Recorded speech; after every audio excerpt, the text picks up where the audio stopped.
Welcome to Infinite Human, where we explore our limitless potential. Through conversations with guests who have achieved greatness, overcome challenges, and worked to find their purpose, we aim to share and inspire you to do the same. I'm your host, Shona Kerr. I'm a college coach, professor, and businesswoman who is eager to learn from and share in the wisdom of others with you. And on to the show.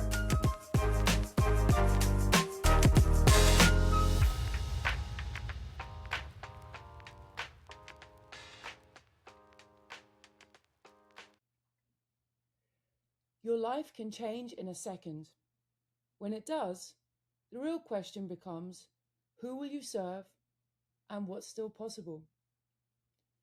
Today's guest is Brad Snyder, retired US Navy SEAL, Paralympic gold medalist, and author of Fire in My Eyes. While serving in Afghanistan, Brad was critically injured by an IED, losing his eyesight and nearly his life. In an instant, the future he had trained for disappeared. But his capacity to serve and to grow did not. Brad went on to become one of the most decorated Paralympic swimmers in US history, then took on triathlon, earning medals on the world stage once again. He's currently finishing a PhD in public policy at Princeton, serves on Paralympic governing bodies, and is now training with his sights set on the 2028 Los Angeles Paralympic Games, driven by a simple but powerful goal. He wants his daughter to be able to watch him compete. On Infinite Human, we explore the limitless possibilities of what humans can achieve. Brad's story reminds us that even when circumstances narrow, purpose and human potential do not.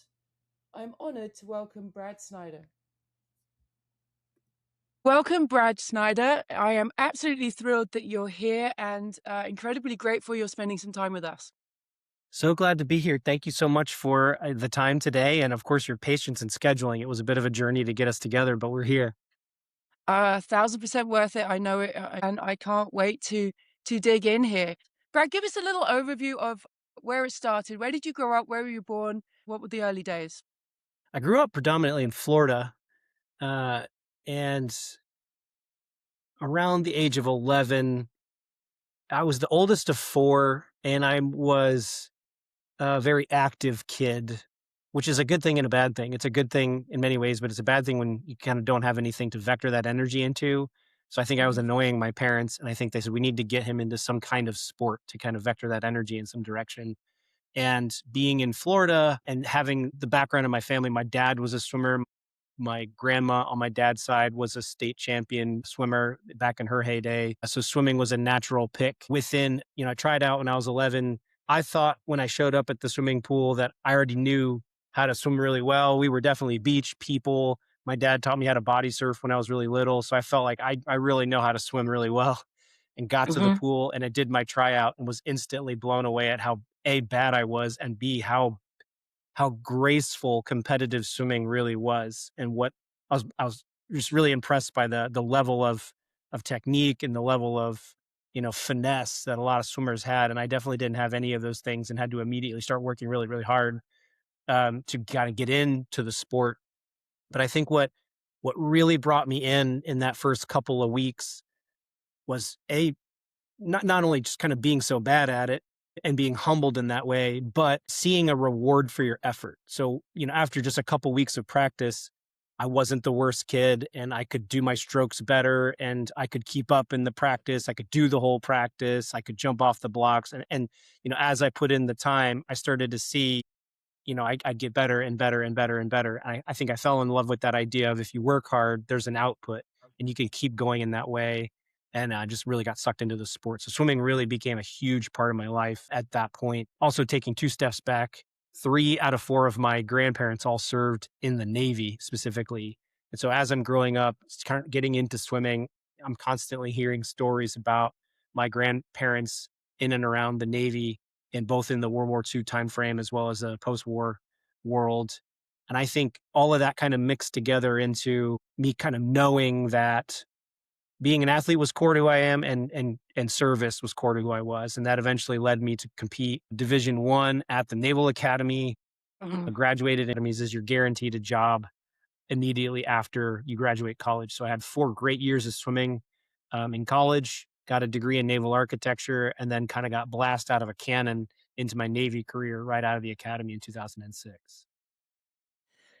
I'm a college squash coach by trade, so I recruit against the Naval Academy. There is a squash team there. We've actually Yeah. been there to compete. Uh-huh. I've seen what that looks like. I'm curious what your college swimming experience was like. And I did read that perhaps you captained the team there. Yes. And just for the sake of the students that I work with day in, day out, what were your challenges there? How did you balance being a Mhm. great student, naval cadet, and high level performing swimmer? So, not to put too fine a point on it, but I balanced it poorly. I didn't do a very good job of that while I was at the academy, and I can say that hindsight's always 2020. But what happened, I think, is not uncommon for folks who go to the Naval Academy. But high school was never really a challenge for me. It was Mm, really easy to get good grades in high school. It was actually pretty easy to get a good grade on the SAT score. So I kind of breezed through and got accustomed to, I don't really have to prepare. I can go into the exam and basically remember everything we've covered in class and get good grades, not perfect grades, but good grades. And I walked into college thinking that, or I never really thought about it. I went in and started doing that again. And that did not work in college at all. And pretty much immediately, I found myself way in over my head as far as the level of work, the quantity of work, and the difficulty. At the Naval Academy, it's a very STEM oriented curriculum. I was in, a lot of chemistry and physics right off the bat, and some heavy math, and the course load was really high, and I was just, the old paradigm did not work. And it took me a while to adjust because pretty early on I adopted the persona of a jock. Like, I get crappy grades because I'm an athlete and all the athletes get crappy grades, and that's just part of what being a jock is all about. And interesting. right, and I think at the time it was easy to sort of excuse away my bad habits by just saying, "Oh, athletes are just here to do sports and not get good grades." But it took that didn't solve my problem. It just made it worse, actually. So I think it took me till about my sophomore year to say, I no, this is a me problem, and I really need to adopt better study habits. And it's really just organizing yourself and holding yourself to account, being honest with yourself of, hey, am I putting in the work? Am I making the time? Uh, Interesting story. I think it was around my junior year, I really started to mature into that and said, listen, actually, given the course load, given the amount of practice we're doing, these two things do not jive. And I had actually said, I'm going to quit. I can't balance this appropriately. My grades are too important. And my military career is now more important. Swimming for me is, it's going to end in a year anyway. Why don't I should just give this up.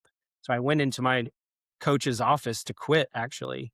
And he told me, before you get into whatever you wanted to have this meeting about, let me just tell you the exciting news. Your team just elected you team captain. And I was Mhm, like, mhm. that's well, that's a twist. I did not expect that.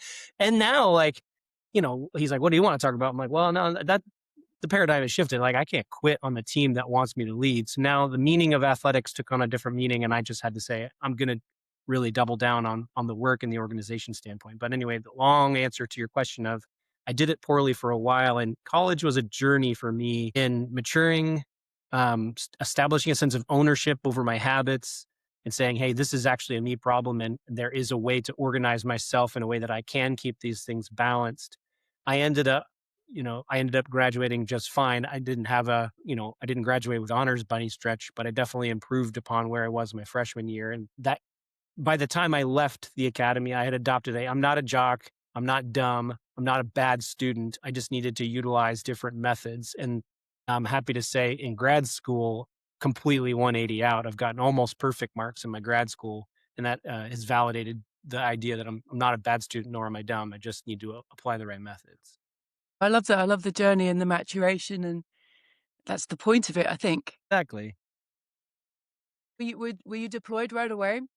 No, not right away. So everyone out of the service academy, it's really interesting. Like everyone gets their own flavor of service. There's pilots, there's surface warfare officers on ships, there's Marines, there's Navy SEALs and all that sort of stuff. So everyone goes to their respective training pipeline. And for me, I was an explosive ordnance disposal officer, which is a really unuseful and unhelpful acronym for the bomb squad. Hmm. Most of our training is down in the panhandle of Florida, where I learned how to do some basic scuba diving, some more advanced scuba diving on some rebreather kind of things that we use. And then I went over to Fort Eglin, where I spent about 9 months learning how to take apart every kind of bomb you can imagine, from stuff that's made by the US, by Russia, by China, hand grenades, landmines, rockets, guided missiles, nuclear weapons, and then, of course, the improvised explosive device made out of stuff you can get at Home Depot. So that was Hmm. an interesting pipeline. Then I did some other sort of, how to use communications, how to shoot, how to be in a vehicle and all that sort of stuff, integration training, and then went to Charleston, South Carolina, and then ended up making my first deployment in 2008. I mean, being in the military is kind of like the ultimate team sport. Hmm. And I hear people who absolutely loved parts of it. Was any of that true for you? Um, I think I've seen this time and time again. I have the benefit, a really kind of rich part of my background is having a deep experience on both sides as a longtime athlete, as also a military veteran. And the parallels in the culture, parallels in the teamwork dynamic, parallels in organizational dynamics, all of those things, it's basically one and the same. Great athletes often make great military members, and vice versa. You see the parallels, especially like when you look at Paralympics, look at the number of folks like myself who wound up injured and kind of just went right back to what they knew, which was sports. Myself, Melissa Mhm. Stockwell, Rico Roman, there's a bunch of us all that went right into Paralympic sport as a function of our rehab. So yeah, that's 100% true. And that is what I definitely loved, especially on my deployment to Afghanistan. I worked in a very complex environment with a team. It's very much like football. Like everybody has a very specific job, and the unit doesn't work if any one person's job falls through. So you really do learn how to, you know, really optimize your little area for the benefit of the team, but then also how to rely on everyone else and not kind of stick your nose where it doesn't belong. And when that really works, boy, it's so cool. Yeah, they think what do they call it? They call it swing in rowing. Did you read what's that book about the 1936 Olympic rowing team, Boys in the Boat? I read that book, and then when they say when everybody in the boat is just doing exactly what they're supposed to, it Mhm. feels like the boat is just swinging. I Mhm. felt like there were moments like that on my deployment to Afghanistan where our team navigated significant challenge in a way that was very graceful because we trusted each other. We knew what our jobs were and we just did it. And I smile when I think of those things. That teamwork is what made it so special. Fast forward a little bit, and unfortunately, it didn't all go No. wonderfully. And we know there was a situation with, I think, an IED Yeah. that that has affected your eyesight. In your book that we have here, Fire in My Eyes, you mentioned that the last thing you ever saw was the sunrise in Afghanistan. Yeah. When you think about that moment now, what does it represent to you? Oh, it's an interesting moment. I think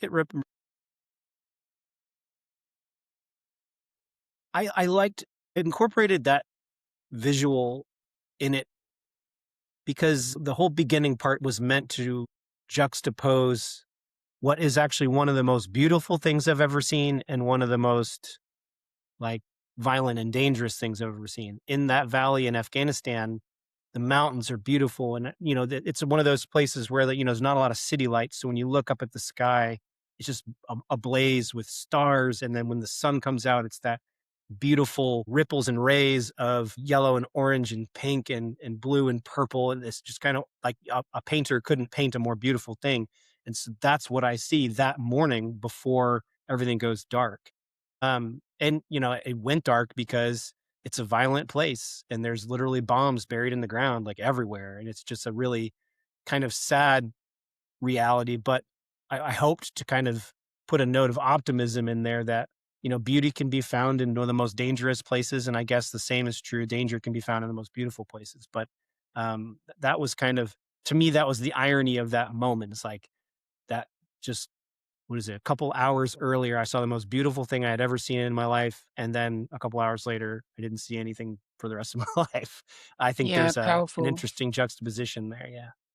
I very much can appreciate that. And the juxtaposition, you talk about juxtapositions, the juxtaposition of fire and water is not lost on me either. The word fire runs through your book, hmm from explosions to inner drive. What does fire mean to you today?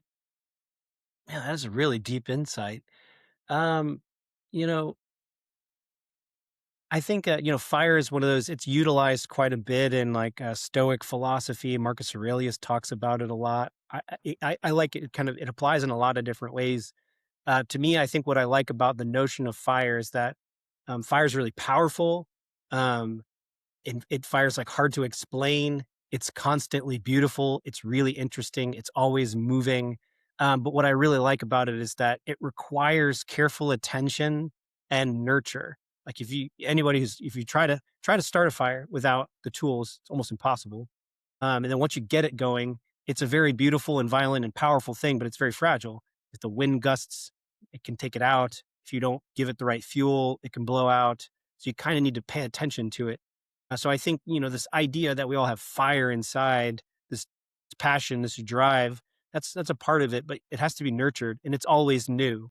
Every day is a new day. You can't set and forget anything in your life. You need to pay attention to it. You need to nurture it. You need to vector it, and you need to kind of constantly be aware of it. I think so. It's for me, the fire inside is powerful. It's something I'm always aware of, but I'm always aware of like the kind of a growth mindset on it. Like I've got to continually nurture it, otherwise it'll go out. Does it make sense?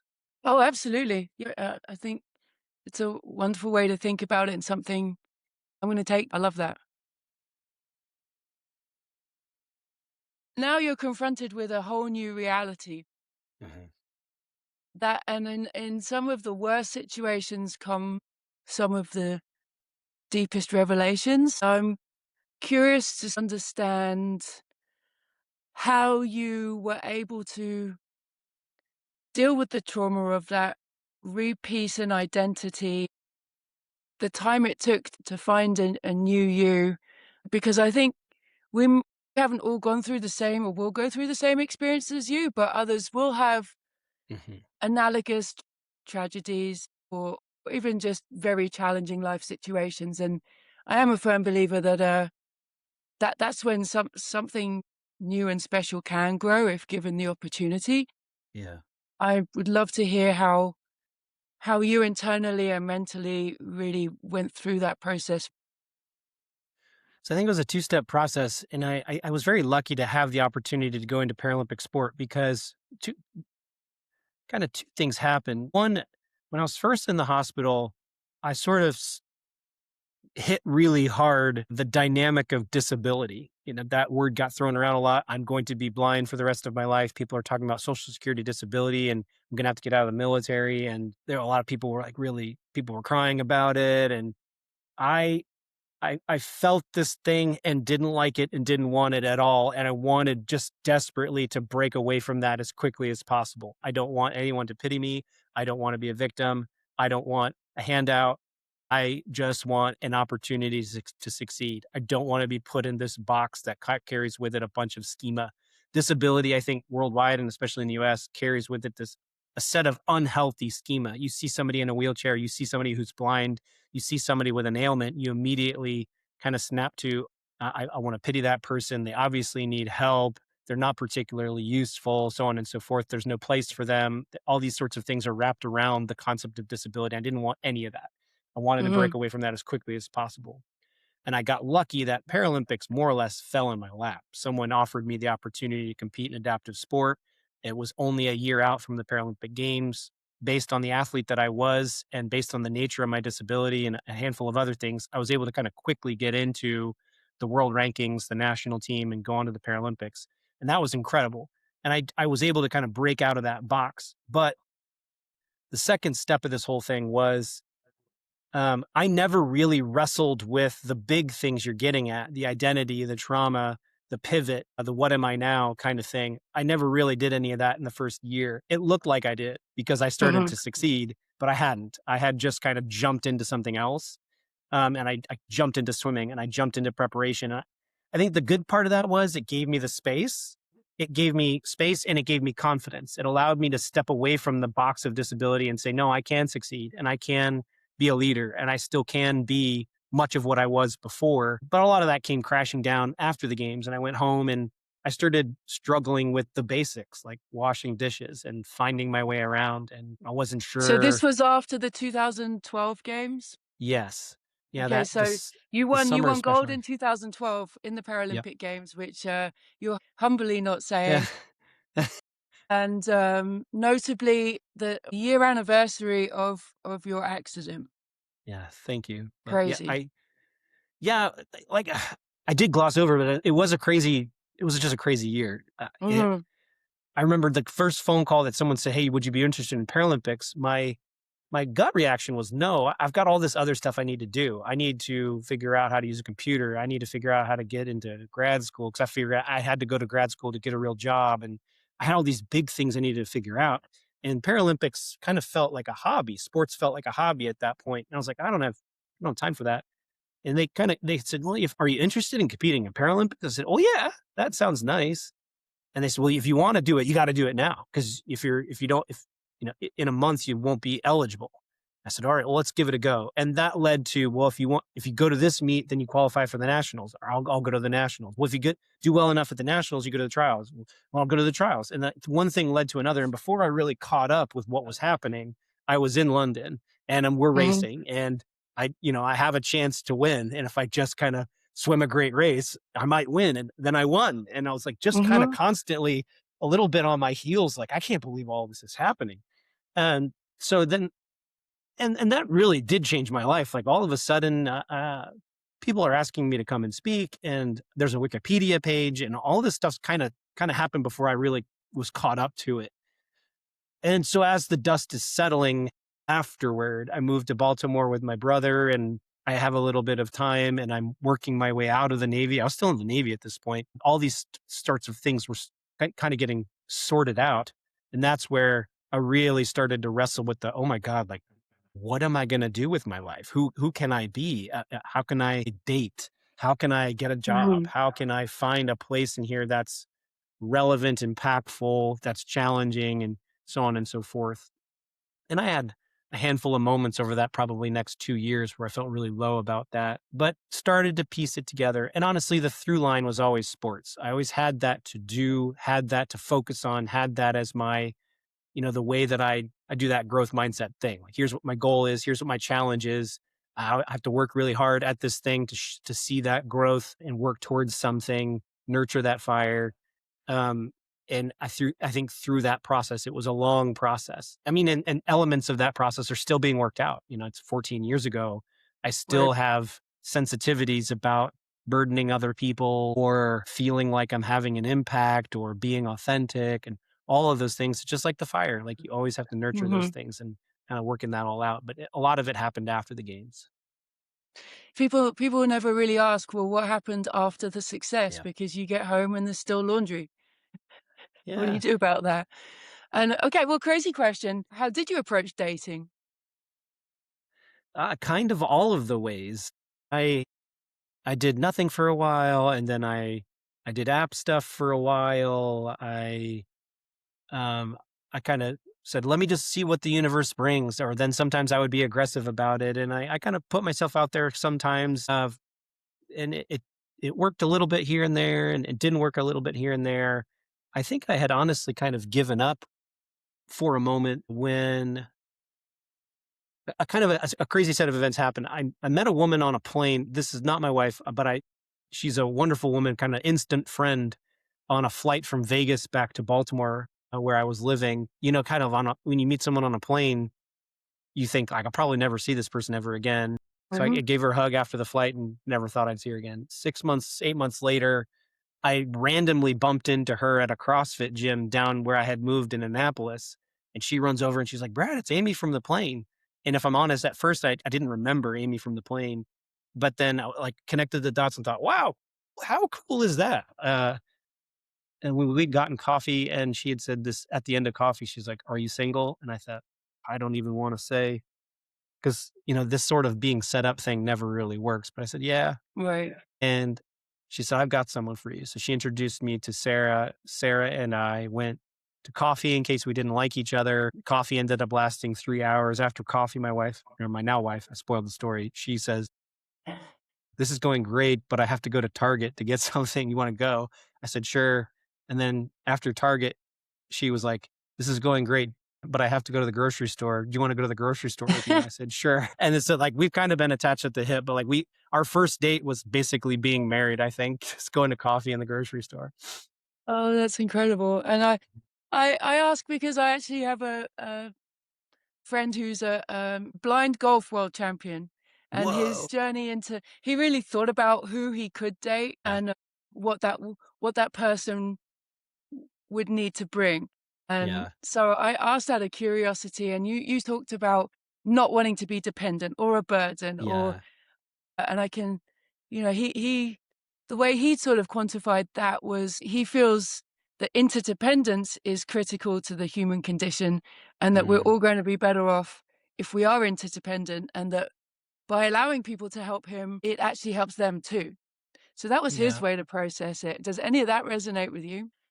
It does. It's a very mature perspective. I think that's kind of been one of my main issues throughout the 14 years of being blind is I think I'm naturally independent, but then I do have sort of a sensitivity of, as a person with a disability, as a blind person, I don't want to feel like I'm unduly burdening literally anyone. I don't want a Mhm. handout. I don't want anyone to like change their path according to me. I just want everyone to do their thing, and I want to be able to do my thing independently.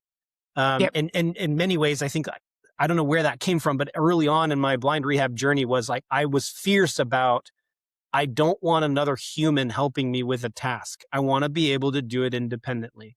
I want to be Mhm. able to determine what color things are. I want to be able to cook. I want to be able to do my laundry and all the basic life skills with literally nobody else.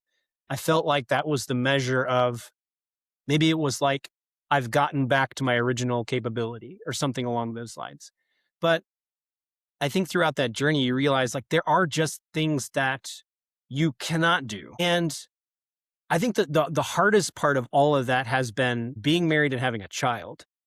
Mm. And there are just a lot of things with a child I literally can't do, especially when she was young, like when she was 18 months and my daughter, she's starting to wander and like be wobbly. I was just mortified all the time because like I can't, what if she falls? I can't see her. I remember having a tough conversation with my wife. She's like, "You should take her outside and play." I was like, "I can't."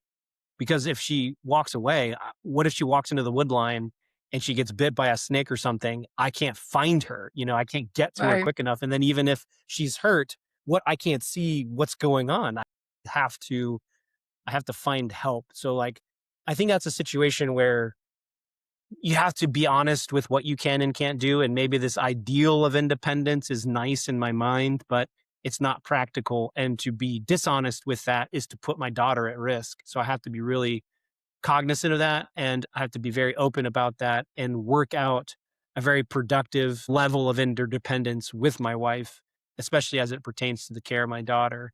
And again, that's another Mhm. work in progress. I think your friend's got it a lot better worked out than I do. I'm at least aware of that, but I don't. I'm sure my wife would tell you I don't do that particularly well most of the time. Well, everybody's different, and I will say there's similarities in the story around having children and what you Yeah. can and can't do. And he was busy finding creative ways. So when his children are old enough, they can read cooking recipes to him, and Hmm. they can help him, or they help him with menus, and it becomes interactive that way. But yes, it's how can you not think through that? There's no way to not to face that. So I No. can appreciate that. Your book uses the word inshallah, God Mhm. willing. How did faith or your relationship with something bigger than yourself, um, help or change after the injury? Where does it sit with you? I think that I don't know where it came from, but I have adopted sort of a secular and stoic outlook from a long time ago. I don't know if that came from being an athlete or being in the military or something, but I've always had here's my world. Here are all the variables in play. Here are the desired outcomes. Here's how to flip the switches and make the variables move towards the desired outcome. And I'll control what I can control and completely let go of what I can't. I've had that very practical outlook for quite some time.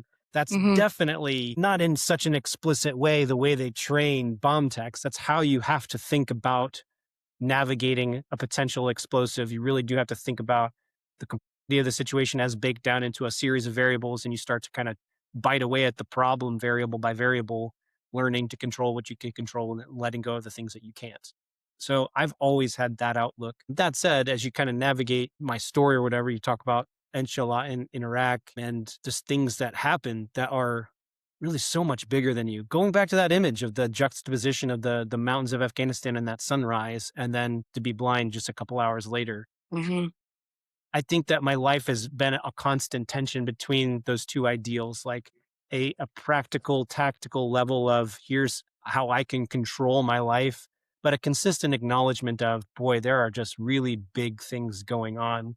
So to me, inshallah is not necessarily a nod at a particular deity, but rather just an openness to the time and tide of fortune. You know, things are just going to happen to you. And try as you might to control and drive toward a particular desired outcome, it's not always going to be the case. And if you hold on too tight and try too hard to control things, you're going to end up disappointed and frustrated with the way things turn out.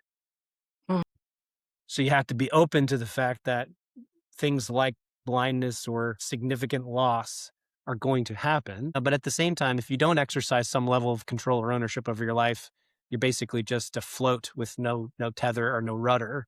So I think there's a nice, beautiful tension between those two things. And again, it's just like the fire and the nurture. Like, I think I tend to grab hold tight, and I kind of have to constantly counsel myself to say, just to let go and let certain things happen. Back to parenting, boy, oh boy, is that the case with parenting. There's a lot of times where, like with getting my daughter ready in the morning, I'm constantly aware of two things. One, we need to go. Like, we need to get in the car and go to school because it's 8:05 and we need to be there by 8:15. But I'm also aware of I need to nurture her autonomy and her ability to do things for herself. So I'm constantly in that tension of, I could just put your shoes on for you, but then I would be encroaching on your autonomy. Rooney, please put on your shoes. Like, let's put on your shoes and go, kind of thing. So existing in that tension is a constant thing. I think parenting is a great example of it. I love that, existing in that tension. And that, I guess that's where growth can happen, right? And that really explains how you have been able to push at different points and achieve at different points. It sounds like you want that control, and you want to push and you have those goals, but then every so often one has to pull back and go, I can't control that. That didn't go quite the right way. Okay, I understand that. And in that tension is where the good stuff happens. Yeah. And I think when you let go, you can't just dismiss, you have to let go and be open to what happens. Just you have to still be present and engaged without trying to drive it in a particular way. I'm not explaining that one particularly well, but I'm not saying there are not times in the relinquishing of control, it's not me stepping away, it's just me stepping back, I guess. Yep. And then being open to then what happens and processing what happens and being okay with that and being able to move in the good directions that presents. That's how I'm hearing it. Yeah, 100%. You mentioned you lost teammates in Afghanistan, and how do you carry that grief while still choosing to live fully? For me, I carry them with me as like ghosts. They're always around and I can kind of look at them and they're always present in what's going on. And in many ways, I feel like the way that I live my life is a way of honoring them, to make the most of everything I'm doing, to live a life of meaning, to not throw away reps, just to make sure that I'm always putting myself towards something of value and living according to a strict set of standards, being a person of integrity, all of those sorts of things are a way of saying, kind of thank you in a sense. Many, many, not just my friends, but, thousands and thousands and thousands of people have done the honorable thing of saying, I'm going to protect us and, didn't come back for whatever reason. And I want to live in a way that acknowledges that sacrifice by living intensely, I guess. At any point I feel like maybe I'm misdirected or I'm not engaged or I'm in a valley as opposed to up on top of the mountain, I can look at those ghosts and sort of say, is this something you would be proud of? And if they nod, then I'm doing the right thing. And if they shake their head, then I know I need to course correct. And to me, that relinquishes or distinguishes, what is it? No, extinguishes the guilt. Like, I don't feel guilty about that loss.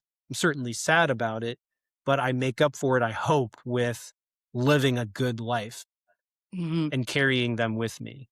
There's this, I don't know where this exactly comes from, but like I feel like I was in a classroom somewhere and we were reading the Iliad or it was the Odyssey, one of those two books. And somewhere out of that, someone says, every person dies twice. You die the time that your physical being ceases to exist. And then you die the second time, the last time someone says your name. So like every time someone says Achilles, Achilles lives on. Achilles will never die in that sense because we keep saying Achilles.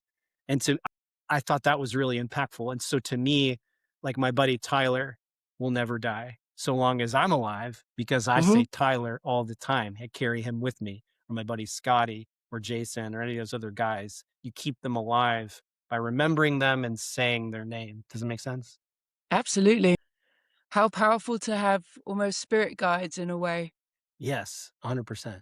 It's a beautiful way to honor them and keep that alive. Literally, what is I guess what does service mean to you now? Because having gone into the military, I mean, you tragically lost teammates. You have lost your sight.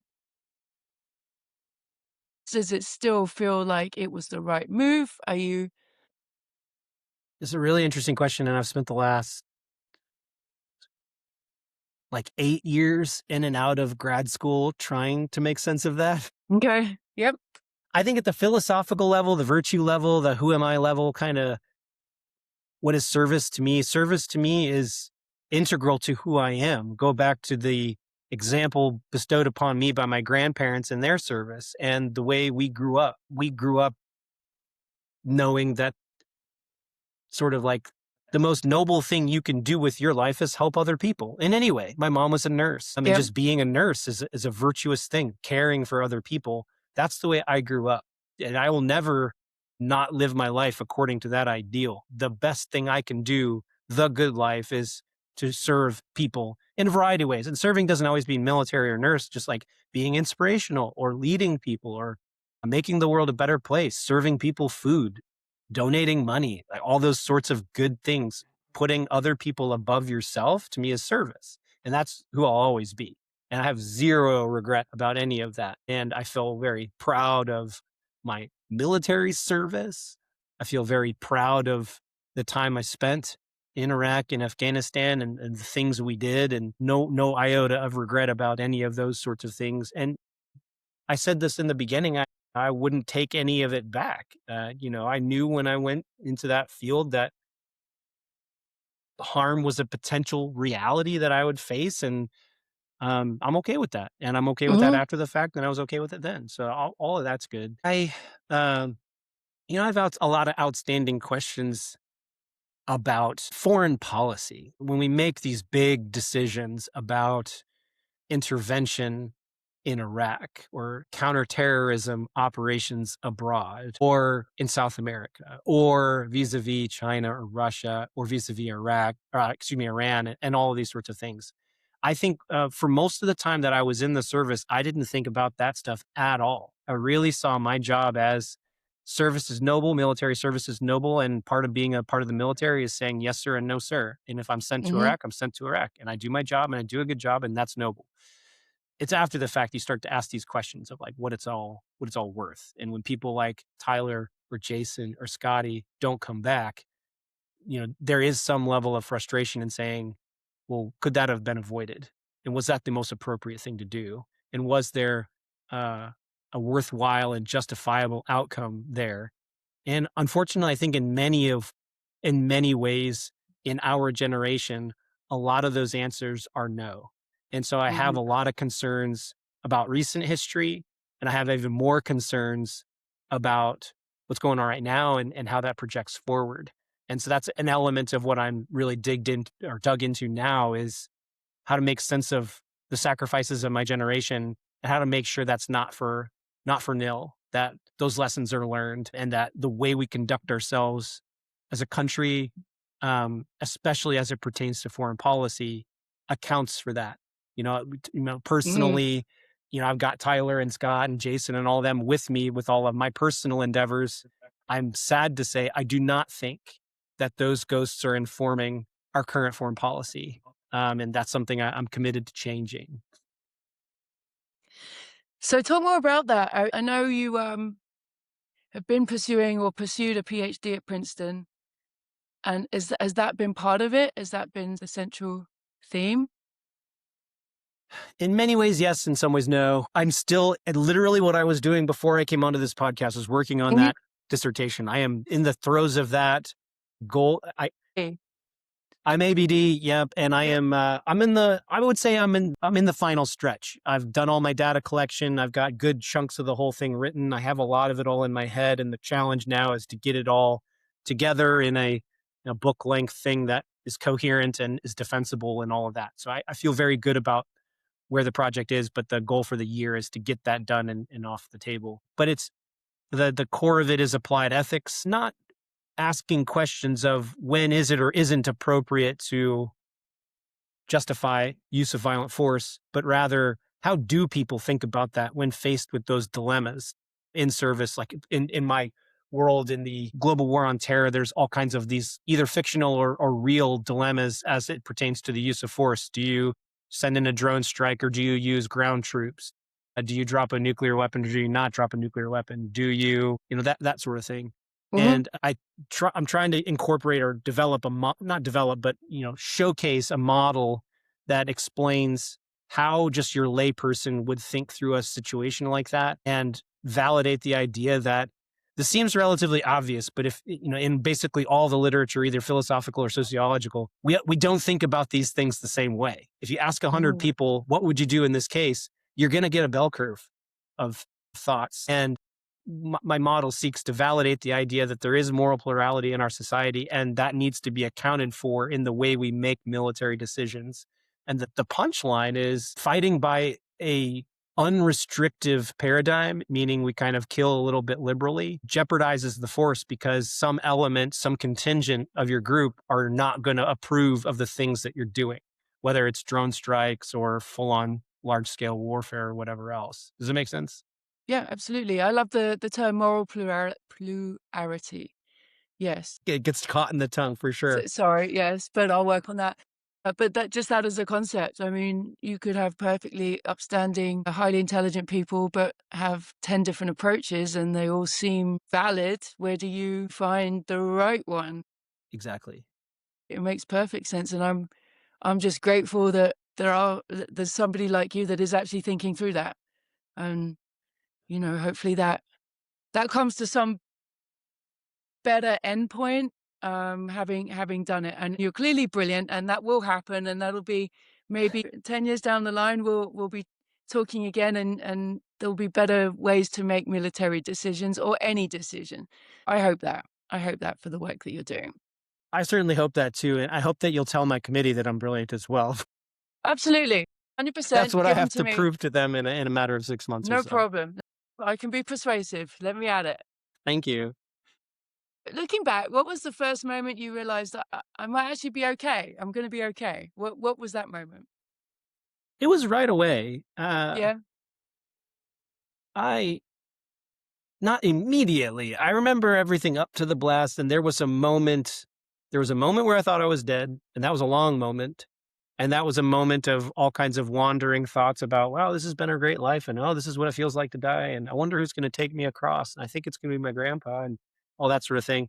And then shortly thereafter, there was some that fading euphoria of being dead and a realization that I'm alive. And that quickly turned into panic. I could kind of feel that my face was pretty messed up. I knew that I had been blown up, and I knew that, God, there's got to be something really wrong. And that just terrifies me. And so I was really on the verge of panic for a moment. And then my buddy Adam came over to me. He was the first to find me. He's like my bomb squad partner. He came down to me, and I kind of I remember grabbing him in a bit of a panic saying, how bad is it? And there was something in his voice. He somehow was super cool. He was like, Brad, I'm not going to lie to you. Your face is pretty messed up, but the rest of you looks fine. Do you think you can stand up? I remember him saying that. And there was just something in his voice just kind of put me at ease of, all right, this is a problem. We've been in problems like this thousands of times.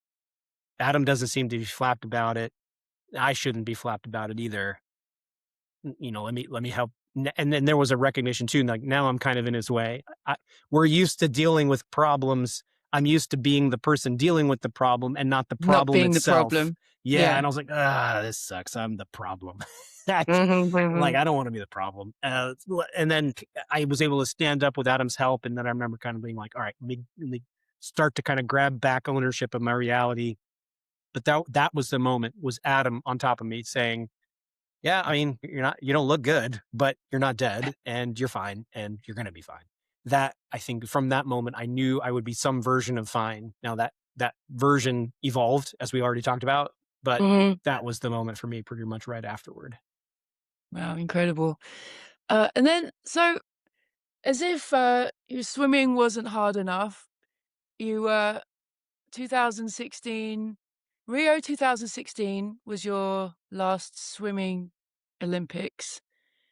And then you thought, you know what, I'll try triathlon. That seems like a great idea. Let's add a bike in here and some running and a guide and more equipment and I mean, exciting, but what pulled you that way? I think when you put it in terms like that, it sounds like a great idea, right? Does it? Yeah, I know. Well, it sounds like a lot. It sounds that's a huge undertaking. I think the decision was very layered. When I finished, I've always been an ambitious athlete, I would say, from the age of 11 to 17. For much of that time, I trained with the idea that I would one day be on the Olympic team. That's kind of the mentality I had. I'm going to go to trials, and one day I'm going to be like Larson Jensen or Tom Dolan or whoever my swimming heroes were. And I actually trained with a guy who was really intent on making the Olympic team for a while. So we really had that fire. We're going to make the Olympic team one day. But as I started to approach college, and as my buddy, who was way better than me, continued to just fall just a little bit, tiny bit short of making the Olympic team, I knew that I'm not going to make the Olympic team. And this was during the Phelps era, and it was just so hard. And I'm not even close. I'm not even in the top 100 at that point. So I knew I'd have a good college career, and I did. I had a great college career, and I felt like I have something. I am a good athlete. When I finished college, I was like, maybe I picked the wrong thing. Like, maybe I'm not going to be on the Olympic team for swimming, but I'm a pretty good runner. If I could just throw a bike in the mix, maybe I could be a great, elite level triathlete.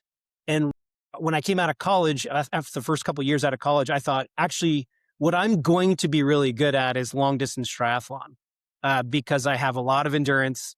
It doesn't matter how big you are. It has all to do with how willing are you to punish yourself in training, and how, can you just go for a really long period of time? And I was like, that is me. I could just go for a really long period of time. And so I started training with the idea of qualifying for half Iron Nationals, which was down in Clearwater, Florida at the time, where I'm from. And then just as military training would go, I was not able to ever commit to a big race because deployments move around and all this sort of stuff. So just logistically, I never worked it out of competing at the level that I wanted to compete at. But that dream was in the back of my mind. Fast forward to after Rio, I really had the games I wanted as a blind para athlete. met all of my goals. I won all the freestyle events. I broke a record. I trained really hard for 5 years towards that goal. And afterward, I just felt like, what is igniting that fire, to use that? I'm really glad you brought that into this conversation. What's lighting my fire? And the idea of swimming back and forth in the pool at that point, just, I didn't know what I was trying to do. What was that thing that, for me, the growth mindset's always like, you got to set a goal you're afraid of. Mm-hmm. If I'm not afraid of the goal, then it's not worthwhile. I do that in the gym too. Like if I'm not putting enough weight on the bar where I'm afraid of it, then it's not enough. Mm-hmm. You have to be a little bit afraid of it. Like otherwise you're not pushing yourself far enough. And the fact is, after Rio, I wasn't afraid of the pool. I just don't know it wasn't lighting my fire. And I kind of remembered that dream of being really good at triathlon. And as it turned out, the head coach of the national team at that point was Mark Sortino, who's a Naval Academy graduate. So he was a friendly face, an easy person to email. He immediately emailed me back and said, absolutely, come on out for a camp and we'll get you going. And I loved it. I loved starting back at the bottom. I was terrible at it. I screwed everything up. I wasn't good at getting on the bike. Getting on a tandem bike is hard. Swimming with a tether is hard. Running after all that activity was hard. And I was terrible at it. And I liked being at the bottom again and trying to figure out all these new skills. And it was awesome. And it was everything I wanted. And I tell you, in a lot of my speeches and this kind of thing, I talk a lot about growth mindset and setting that goal you're afraid of and working your way towards it. And triathlon was all of those things for a long period of time. I thought it was going to be 4 years, ended up being 5 years, but it worked out. Right. In that learning curve at the beginning, but when you realize you're really not that good compared to everybody else, there's nothing more satisfying than that.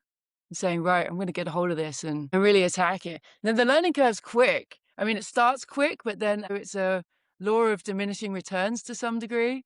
And that's when it starts to get difficult. So when did it get difficult? It's a tricky one because it was a weird journey. Like you said, I was kind of a hot mess on the first camp. I didn't know how to do any of the basics, get the helmet on or get shoes on or get onto the bike. And we just looked really goofy on all of the different elements of the whole thing throughout the camp. But I was able to put together enough repeat time kind of stuff to say, I've got potential. I just need to figure these things out. I started racing, and off the bat on the racing scheme, I was kind of in the 8 to 12 consistently. And then I started to piece things together and felt like I was getting a hold of it when COVID happened. And in fact, I was down in the day that the world shut down for us. It was March 14th, 2020. Yep. Right. My wife and I and my guide were all down in Florida on the eve of a race, which I really thought was going to be kind of like a breakout race for me. Triathlon, unlike swimming, is very seasonal. So you have like an in-season of racing and then you have the off-season during the winter. And I'd had a great winter. I really focused on the bike and developing VO2 max and power on the bike. And I felt like my numbers were coming along, and this is going to be the bike from the beginning was the weak point. And I felt like I'm going to break out and just like really kind of get into the thick of racing. And then COVID happened and we didn't race. And so then I went back into the garage and just kind of trained on my own, no racing, for almost 2 years. And so I really never, and I really never really got a sense of like, where am I at? So I think that curve happened invisibly. I didn't know what was going on. And then when we came back to racing, I sort of shot up to the top 4, top 6 time frame when we were racing. And everyone kind of thought, where you came out of nowhere. And I was like, well, to you maybe, but to me, I've been on this grind this whole time. You know what I mean? It's not just out of nowhere. I've been putting in the work. So long answer to your question, but I think it happened during COVID. I'm in my garage. That's mental discipline right there. I can imagine. What a huge letdown. The race is on, the following day. That must have been gut-wrenching. Don't want to dive into the victim thing too much because the whole world was like, oh my God, like what's going on? And, at the time the prevalent imagery of the moment was all these frontline nurses and doctors dealing with all of the COVID patients in the hospitals. And remember there was all the like, we need to get respirators out everywhere because everybody who gets COVID is like on the verge of their life and all that. So like it was kind of like, well, no race, but good God, like how many people are going to die from this? That was kind of the thing back then. No, you're I think absolutely right. that And we didn't know how long that was going to be either. So you didn't know it was going to be 2 years in a basement. no, I think everyone thought. I mean, at the time, it's when I got into Princeton. I remember when I got into grad school at Princeton, they were kind of adamant about, yeah, when the fall term starts, we're going to be in school. Like the grad school will be in person. And I was like, are you sure Mm-hmm. about that? And they're like, grad school is going to Mm-hmm. be in person. I was like, you real sure about that? Are you listening to this Cuomo guy? Like, this doesn't sound good. Mm-hmm. And like, grad school is going to be in person. I was like, all right. So we sold my house in Annapolis. My wife and I moved up to Princeton within a matter of weeks of that getting into our new house. They were like, turns out we're going to be remote for what turned out to be a long, long time. So I was like, why did we move? We could have just done this from Annapolis, but it is what it is. But you're right. There were bigger issues. But now in your triathlon, you've talked about wanting to be very independent and you want to do things yourself. Obviously, with the triathlon, you have a guide. At 40 miles an hour on a bike, you're really trusting someone. Oh, 100%. What has that taught you about control and surrender in that environment? You know, so I should eat crow in that, right? So the triathlon forces you really to find that golden level of interdependence between the guide and the athlete. And I Mm-hmm. do think it was so rewarding being a career individual athlete, you know, up to that point, always kind of, and predominantly swimming, where you have, especially as a blind swimmer, you have no idea how the race is unfolding. To be doing that in the sport of triathlon, where you definitely know what's going on with the race and you're responding to your competitors, and to do that alongside a guide where you're literally stroke for stroke, pedal for pedal, and what do you call it on the run? Stride for stride with somebody else. It really does force you to think about it differently. But the reward was so much better. It really did Mm. feel like we're a team, and each member of this team has a distinct responsibility. Greg has certain things he needs to do. The line of the swimming, a lot of the transition work is his. My job is mostly stay out of the way, operate it as consistently as I can at the peak of how fast I can go. And it was really rewarding to kind of work through that. It was definitely another element of it. It's not just two people working hard next to each other. It's two people of a team, just like in a Uh-huh. luge or a bobsled. Each person kind of has to do various things. And going back to that rowing thing, when it works, it's like swing. It's so cool when you really do feel like we are moving together as one. For Tokyo, Greg and I, coming out of COVID, my guide was someone else up until right out of COVID. And I got introduced to Greg. We didn't even know each other coming into that season. And the first couple races we didn't go particularly great. And we sort of did have to find this dynamic together over a matter of months. The thing where it really sealed the deal was we went to Kona for 11 days before going to Tokyo. And that ended up being the most consequential 11 days of the whole journey of triathlon, because we lived, trained, ate, and slept basically together for 11 days. And we really like melded for sure. Mm-hmm. By the time we were racing in Tokyo, we were very much in each other's head about how this was supposed to work and what everyone was supposed to do, and how exactly to not only do triathlon, but to do that particular race. We had Mm-hmm. really dialed into how is that race in Tokyo Bay and on that track gonna work. The race we did in Tokyo was exactly what we drew up on the white race board before. And that's why I won. I think it just really was a perfect execution of what we dreamed up at the beginning of Kona. The strategy was good and execution was good. Yes, exactly. So that 11 days, that's actually really interesting to me. I'm always interested how partnerships can be better and how they form and how they can be optimized. Did you have disagreements through those 11 days? Did you work through stuff that you came out the other end? I always feel like there has to be a little bit of a storming A phase little bit. where Yeah. you clash a little bit to get to the real stuff. I think not as much. It was a very condensed period, but I think that it was sort of trial by fire. We raced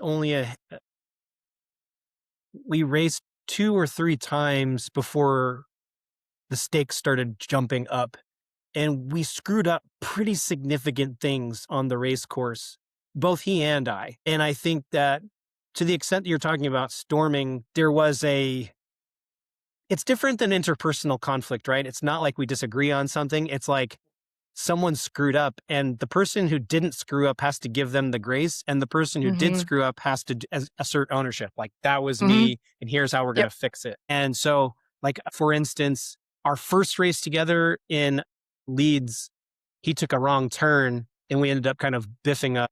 We were actually winning at one point, took the wrong turn, watched from behind us the rest of the group go by, and we're like, dang it. Boy.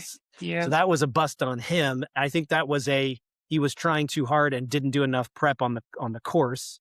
And then there was a race where in LA, I was over driving from the back. In the back, they kind of train you to just follow the lean of the guy in front of you, and don't actually overdo it. I think I was kind of getting over aggressive in the back, and it really threw us off. I actually twerked a handlebar. Our handlebar was broken because of this. So, like, that really threw us off, and the race didn't go great in the bike. So I say these kinds of things to say, yeah, I think trial by fire, we were goofing up little things on the race course, but each time made a commitment to owning the failure, fixing the failure, and marching on and giving each other grace in that time period. And that allowed us to grow. I think that's wonderfully put. So you've been a Navy officer, war hero, Paralympic champion.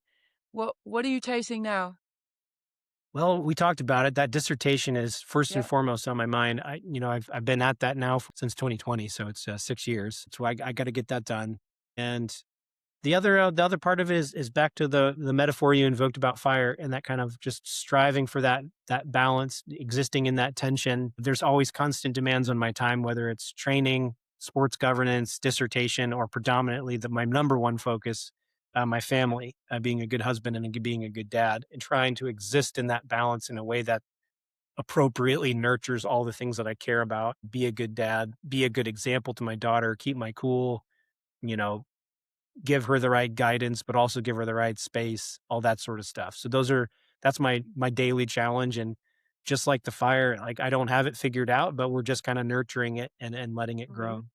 And I think my fantasy on this right now is I skipped Paris because due to my daughter being young and just, not doing a good job of that balance, I was not in any kind of good shape to do any kind of racing by the time that it would have been important to do for Paris. So my wife and I had the opportunity to spectate. I do want to come back at it one more go around, with it being in LA, it's too hard to pass up.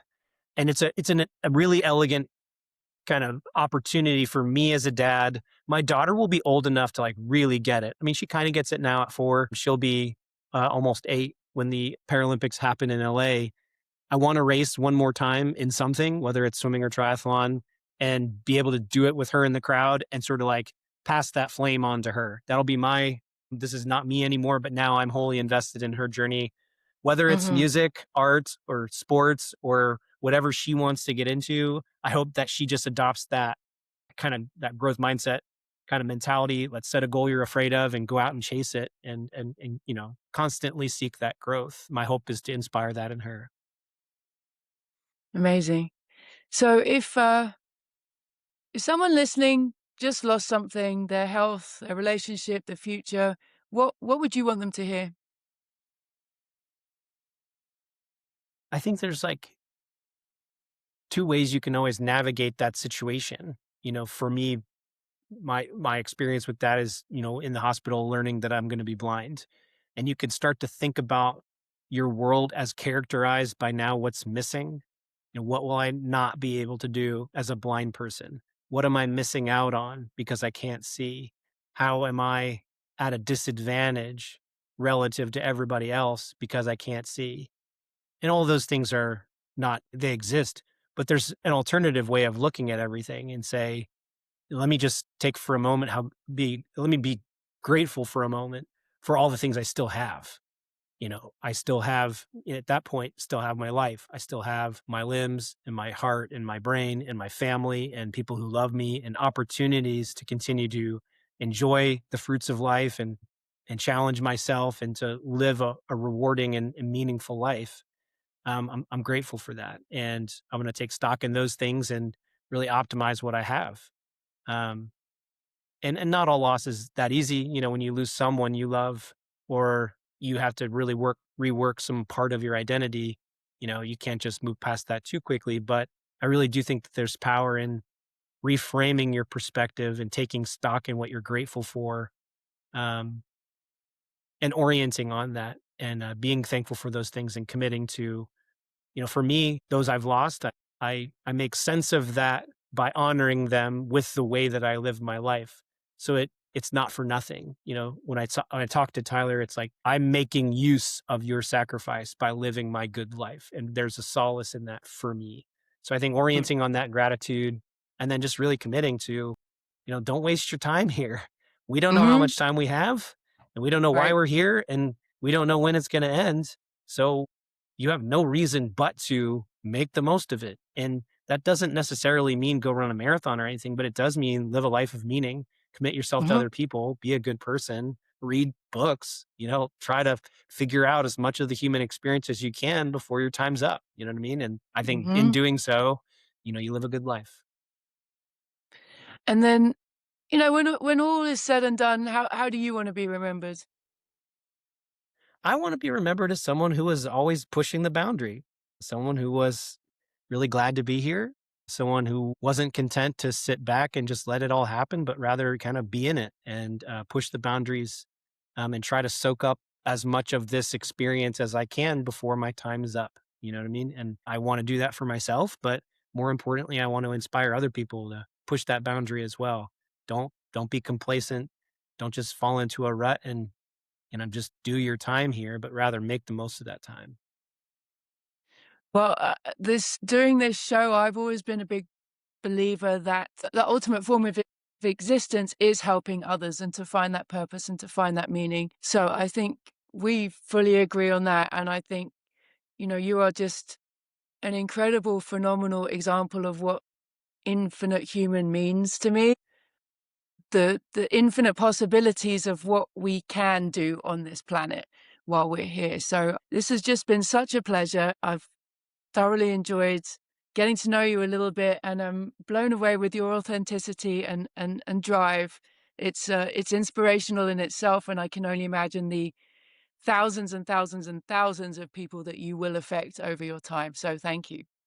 No, thank you for this opportunity. Thank you for the time. You inspire me as well, and I love that that concept of the infinite human. So I look forward to keeping in touch with what you're doing as well. And again, thank you so much for the time today. This has been Infinite Human with me, Shona Kerr. Until next time, keep challenging yourself and make others better along the way.